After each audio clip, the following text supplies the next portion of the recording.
welcome back, viewers and listeners. It's Tom from Notes from an Artist and Know Your Bass Player.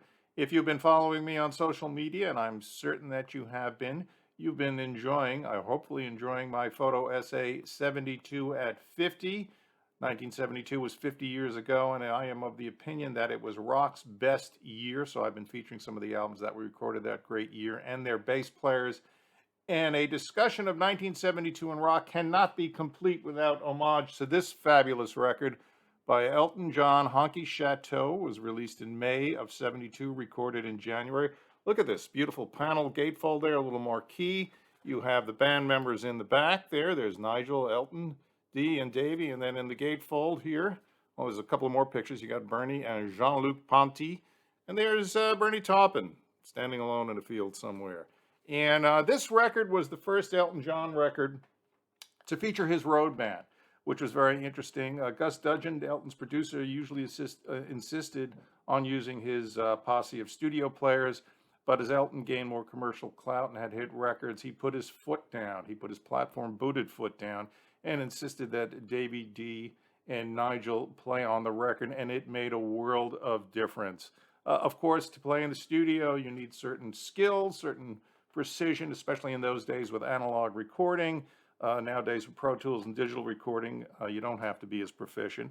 But to be a player on stage, that was also a different aesthetic. Not only did you have to be proficient, but you had to be pleasant to look at. And certainly Dee, Davey, and Nigel were rock stars visually as well as sonically and orally. And of course, in rock in 1972 was becoming an accepted facet of show business, so that all tied into things.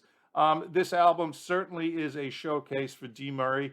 He is that rare bass player that I think melds, comes from a rhythm and blues perspective, but also with a melodic aesthetic. And it's a real mix of Anglo and Black American influences. You can hear certainly he was great in the upper register, very proficient, akin to Paul McCartney, Brian Wilson, and Chris Squire. And then as a groove player, he certainly borrowed from the Atlantic and Motown players, James Jamerson, Jerry Jamott, Willie Weeks. Of course, he was their contemporary.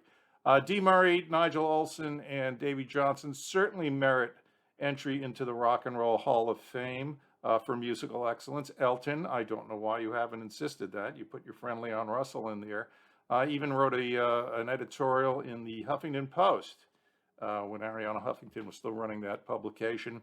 11 bass players who belong in the Rock and Roll Hall of Fame. Look that one up. Dee Murray is on the top of my list there. Now, every track, Dee really shines on every track.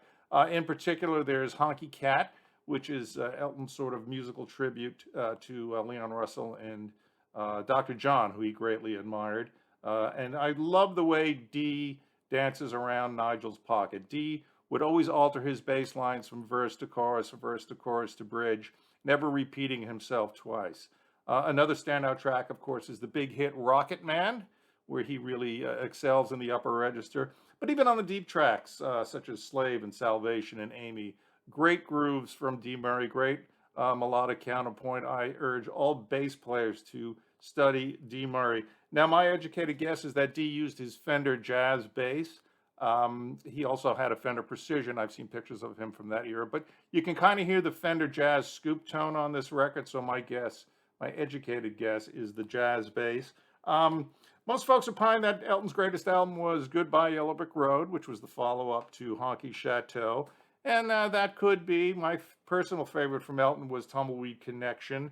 Either way, I think Honky Chateau really stands as his greatest work because that's the Elton John that we know and has established himself for the past 50 years.